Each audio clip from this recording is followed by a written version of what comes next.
So let's take a look at what we would be expecting for the day on our Swiss franc, JPY. Let's see what markets will likely do once the market opens. So if you are yet to subscribe and you've not yet clicked on that subscribe button, guys, do well to click on that subscribe button right now, like and share. So let's start with our current trend. We can see that on our current trend, market is ranging. But when you zoom it out to look at your main trend, what market is doing on the main trend, and you will see that it is trending upward. So this is our main trend on Swiss franc JPY.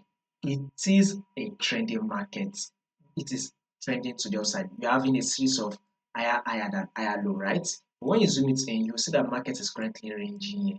So because we want to know what market will be doing for the day, we would make use of our current trend, and this is it here. So with this moment, we expect market to drop further down to fully tap our support level, then another bullish move should be made. So above all, Swiss franc will give us a bullish. Swiss franc JPY will be giving us a bullish move.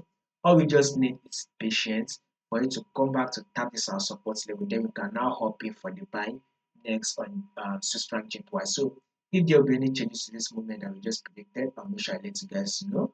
In order for you not to miss out on that update, click on that subscribe button now, and the link to the follow the Telegram channel. The link to the Telegram channel will be in the comment section.